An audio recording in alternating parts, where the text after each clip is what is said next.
Hey everybody, what is going on? Hexlex here, got another Master Duel video for you. Coming at you with pure yummy yet again, although with a very important update that should be very apparent in this first game. That's right, we have added K917 Izuna to our yummy list. You're gonna see this a lot, not only from me, but also from a lot of people in this metagame, adding the Izuna to the deck. But we're not doing a full dedicated K9 strategy. We'll go over this more in the deck breakdown, but the only K9 cards I'm playing in the main deck are 3 Izuna plus Lupus, and the only extra deck rank 5s I've got are a copy of Ripper and a copy of Valen. We're looking to use Izuna more as a hand trap here, as opposed to a full dedicated K9 engine, but my opponent's gonna throw out the Fuelos during the draw phase, and this is something that, like, I understand, but I'm not sure if I agree with, because while, yes, now my opponent will get a draw if I go Izuna into a rank 5, they've also just made my Izuna live, and who knows, I guess it depends on what their hand looks like and what they're playing. If you're already pretty confident you're going to trigger an effect from the hand, then yeah, I guess you could throw out the Fuelos or Maxi, but if your opponent's going first, it's really not necessary that you're gonna, like, know that for sure. Anyway, here I'm gonna give them one draw like I typically would if I opened Cupsy Yummy, right?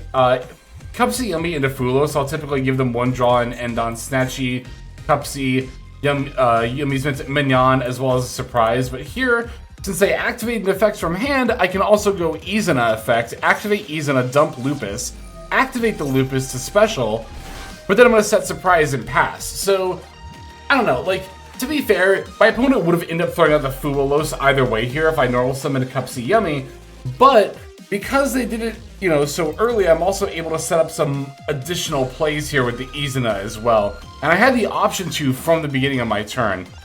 I'm gonna make a dedicated video about this, I think, at some point, talking about Izuna, but you really gotta be careful when you're activating monster effects in the hand. I will say again, here, I think for my opponent it was kind of unavoidable, but... Alright, they're gonna go map for Cupsy Yummy, and then engage for Hornet Drones.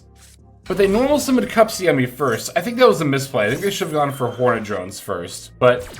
If they're gonna lead with Cupsy Yummy, then I'm gonna chain Lupus effect, and then I can overlay it with the Izuna for the Valen. They can add a Yummy surprise, but I'm gonna activate the Valen here and turn their Cupsy Yummy face down. Now here they do have surprise summon Marshmallow from hand, and they're gonna go Marshmallow effect. However, I can go Yummy Snatchy, and much like the Valen, I'm gonna solve this by turning my opponent's Yummy monster face down, by going into the Cookie Yummy way. Marshmallow can add back the surprise, but Cookie Yummy way is going to turn the Marshmallow face down, and then my opponent's going to concede, which makes sense, right? Because they can't use the surprise effect to summon another Yummy monster from hand, if they even have one. And also, they've used up their normal summon. They can't activate Hornet Drones because they have monsters in their main monster zone, and because their monsters are face down, they can't link them away or special summon more Yummy monsters that are in their hand. So I really think my opponent should have led with Hornet Drones, because they still could have normal summoned Cupsy Yummy later, right? Like Puri Reese map, you do have to activate at the start of main phase 1, but normal summon Cupsy Yummy does not have to be your next play. If they had gone Hornet Drones next, then I probably would have use the surprise to try to bounce the Kagari plus token, and then chained my own Snatchy plus, you know, Cookie, or Cupsy rather, into like a Cupsy Yummy way for some searches. Now, at that point, they could have special summoned Marshmallow, then I probably would have gone Lupus to turn their stuff face down, as well as getting my Cookie Yummy, or getting my Yummy Snatchy and Cupsy back, and then they could have normal summoned Cupsy Yummy. Then I would have gone Snatchy plus Cupsy into Cookie again, turn it face down. So even if they had played correctly, I would have still outed their board, but they definitely could have played more optimally there. Alright, anyway, let's show off this next game. Okay, for this one, we're going to be up against Draco Tail. I have not seen Draco Tail around in a hot minute, but to be honest, that actually does make sense because K9 is so popular right now, and Draco Tail does not have a great K9 matchup. But that's also why you've probably been seeing a bit more Yummy lately, is because Yummy does have a good canine matchup. Alright, so we're going to get hit with the Droll and Lockbird after we add off the Piri Rees map. But that's fine, especially because we have another Yummy monster in hand. I'm going to go normal summon Cupsy, go into Snatchy, Snatchy for Mignon, Mignon for the Cupsy Yummy, special summon Cookie Yummy. I'm going to link that off for a second Snatchy. Now, this is going to play into Nibiru a little bit, but that's a decision you have to make. And if I get hit with Droll, I'll often make the commitment to play into Nib, because it's relatively unlikely your opponent's going to have both, right? Now we're going to take two of our monsters, our Snatchy, one of our Snatchies plus our Cupsy, and go into Lollipo. The reason I went into a second Snatchy first, by the way, is so that now I can use Lollipo to revive two non-Link Yummy monsters. You pretty much almost never want to revive Snatchy off of a Lollipo, because it'll be negated, so you can't use it on your opponent's turn, and also it's acting as a tuner, so you can't really use it to make that many synchro plays. Now here for this game, I switched up builds a little bit, right? I decided to try and experiment with both Elf plus IP, as well as the Borreload line. So for this game, and I think that first one as well, actually. No, I think that one I was on Borreload, but for this game I'm going to be on Elf. I can't summon IP here, I can only make SP, but... Alright, they're going to normal summon Dracotail Lucius. We're going to activate Lollipo and then Imperm. You do it in this order because Lollipo is a when effect, so you have to use it directly in response to an effect activation. If I chained Imperm first, I would not have been able to use Lollipo. So Lollipo then Imperm. Imperm is going to negate the Lucius, and then Lollipo is going to activate, reviving the Snatchy as well as the Cupsy. We're going to go Cupsy effect to draw a card here. Finding Ash Blossom is great, because now we can use Ash Blossom against their Ketu. Alright, there goes the Ketu. Now we're going to activate Snatchy here. Before our opponent has a chance to even activate their next effect, we're going to go into Cupsy Yummy way. And I'm going to use this to get some searches in. Or at least I was going to, and then they activate Ash Blossom. This is totally fine, by the way, because I don't actually care about searching, right? My main thought was that I wanted to cycle out the Cupsy Yummy way for Snatchy, and then the Cookie Yummy. Now I can use Cookie Yummy to pop the Lucius, and they have one less fusion material to work with. Granted, if they had gone like Activate 5 Mana or something, I could have chained Little Knight instead. Now their last two cards are going to be Rahu plus a monster in hand, which is unfortunate for me. However, this will just result in Arthelion. Plus, it should have been a face down card. However, my opponent chose to not activate either effect, which was a little bit odd. I guess by not activating, they're not triggering my Little Knight, because if they had activated Arthelion and then 5 mana, I definitely would have chained Little Knight, banish out Arthelion. They've already used both Dracotail spells, so they would have had to have set a trap card, and then end phase, Little Knight and Arthelion would have come back. So even if my opponent played optimally, they still would not have ended on really much of anything at all. They chose not to activate anything to try to battle with Arthelion, but of course then, as I did here, we just go to Cookie Yummy, turn their thing face down, and nothing gets battled over. Alright, so for this game, we're back on the, Borreload line, and I'm going to show you what this line is really capable of. So we have a pretty solid opening hand here with a lot of engine. We have Piri Rees map, we have Engage, and we even have a Cookie in hand as well. We're going to lead with Piri Rees map to add the Cupsy Yummy, but I'm not going to normal summon the Cupsy Yummy yet. I'm going to first use Engage to add Hornet Drones and then activate Hornet Drones, because those can only be used when we don't have any monsters on the field, right? Now we can go into the Kagari off the Hornet Drones. Kagari add back the drones. We can activate Hornet Drones here, and then we'll summon our token, and now we can synchro summon into Cupsy Yummy way. We've done all this, by the way, without committing our normal summon yet. We can still normal summon that Cupsy Yummy at any time. We're going to add the Marshmallow and the Lollipo, and then we're going to discard Fulos. This gives us so many Yummy monsters to work with as material here.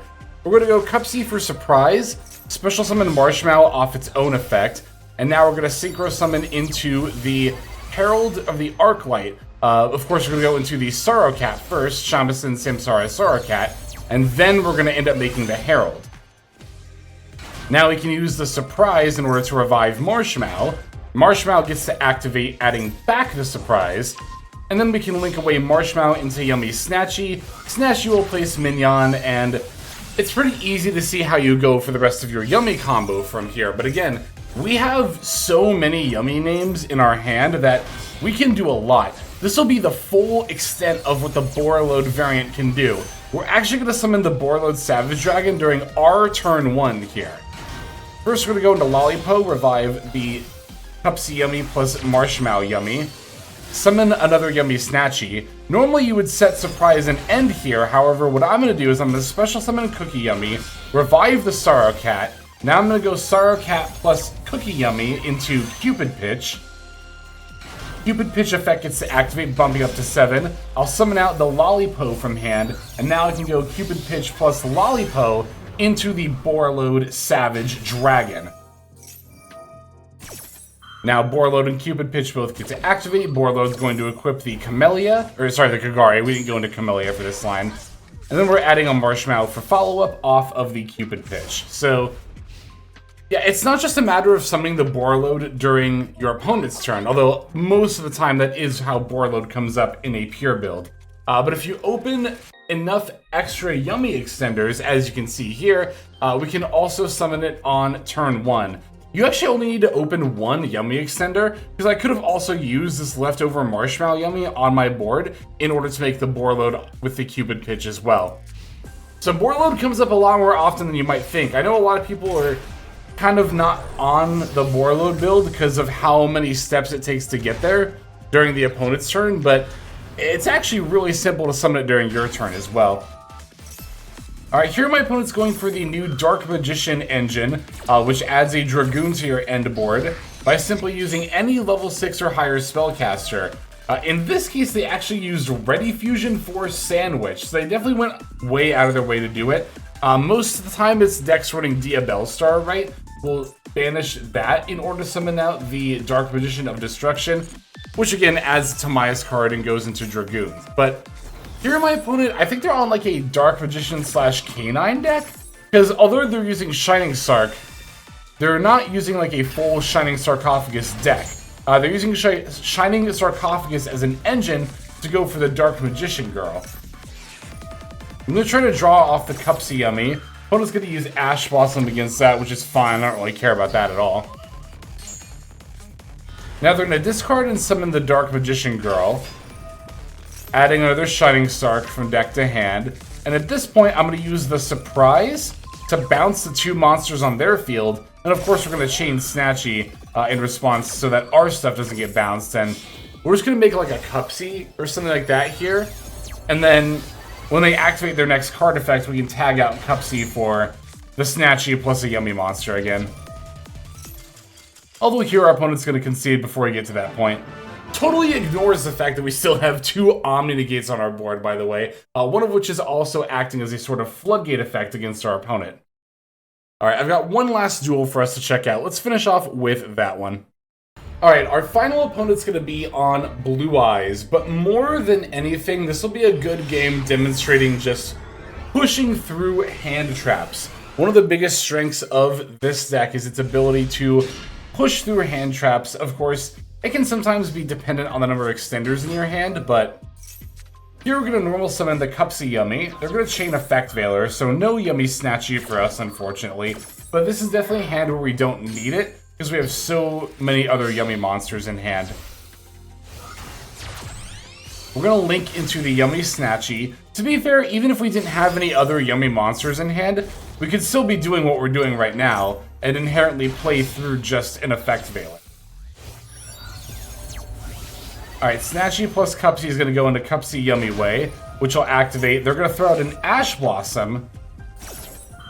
But keep in mind, even if I didn't have any Yummy monsters in hand, I could still chain Cupsy Yummy Way to tag back into Snatchy plus the Cupsy Yummy, set my Imperms, and pass. My opponent would have a 4-card hand playing into my Imperms, whatever other hand traps I would have opened instead of these, plus I could still go into Cookie Yummy too. However, because we have multiple Yummy monsters in hand, we can actually totally just pop off here. I'm going to summon both of them to the field and then synchro into Sorrowcat, and then I'm actually going to link Sorrowcat plus Lollipo into the Sky Striker Ace Camellia. Now we're going to activate the Camellia's effect, we're going to dump the Engage, we're going to link off into Kagari, and now Kagari can add back the Engage. I'm pretty confident my opponent doesn't have Joel and Lockbird here. I feel like they definitely would have used it already. Although, actually, to be fair, I could have still found myself playing into Droll. Although, now that I'm thinking about it, if they had Drolled, because, like, my first search would have been off Cupsy, but they negated it. My second would have been off Cupsy Yummy Way, but they negated it. So if they had Drolled in response to the Engage add Hornet Drones here, that actually would not have mattered, because I'm not going to do any more searching during this turn anyway. Yeah, so here we can go for Lollipo to revive the two, then revive Sorrowcat. That'll let me make the Herald. Can link off this Cupsy Yummy into another Yummy Snatchy. Set the Imperms and then pass. So, going into my opponent's 4-card hand, we have 3 negates, 2 Imperms plus a Herald, and then the Lollipo, of course, can tag out into more Yummy monsters for more plays here. They're going to lead with Draw Phase Fuelos, which makes sense given, you know, what I'm on, but now this is going to mean that I'm trying to use my Yummy Snatchy into Cookie as the absolute last interaction here, right? Alright, so there's Snatchy and Cupsy. Cupsy can activate and draw a card. We're going to go Normal Summon Sage. We're going to use an Imperm against that. Pretty easy. Now, their next play is going to be to link off the Sage into the Spirit with Eyes of Blue. And I ended up using an Imperm against it, mostly out of instinct. I was like, oh yeah, Imperm's really good against this. But actually, this Imperm, I didn't have to activate it. Because my Herald is up, if they had gone Mausoleum and tried to dump a Blue Eyes, it would have gotten banished. So, I could have saved this Imperm. It's not really going to matter though. Their last card is Wishes, discard Jet. And that I can definitely just use Herald against, and now they have nothing at all besides the Spirit, so... Oh, okay, I shouldn't say nothing at all. They are going to end up going for a Typhoon here. However, this Typhoon is super simple to out. Whether it ends up using the effect or going to battle, either way, we're going to just go ahead and summon the Cookie Yummy Way here. And we can use Cookie Yummy to turn their Typhoon face down. Sure, I gave them 1 draw to do that, but it's only 1 draw. They already normal summoned, and they can't special summon at all, thanks to the Typhoon. So, yeah, from here we can just go Mignon, revive Cupsy, Cupsy for Surprise. We're going to activate Surprise, revive Marshmallow, normal summon, or even special summon a Cookie, and that alone is enough for lethal right there. Alright, there's our gameplay. Let me show you the list before we finish off here. Alright, so here is my deck list for Pure Yummy. So, as I mentioned before, for the extra deck for most of the games, I ended up doing the Borreload Savage line. Although, like I showed you in that one game, I did a little bit of testing with Elf plus IP as well. I really wanted to play with both to see which one I preferred, and if I stood by my previous assessment, that in Pure Yummy, the Borreload is always better. And I don't think it's necessarily always better. I'm definitely willing to concede that there are a lot of game states and matchups where Elf plus IP is a lot more useful. That said, I don't think Elf and IP is inherently better either. I think it's really optional, right? They're both variants, engine variants within Pure Yummy. So, on one hand, I'm not willing to say Elf is optimal in Pure Yummy, but I'm also not willing to say that Borreload necessarily is either. I think you really could go either way. There's just pros and cons, right? So as far as other things we're doing, obviously there's the Canine Hand Trap engine of 3 Izuna plus Lupus. In the extra deck, I have both Valen and Ripper.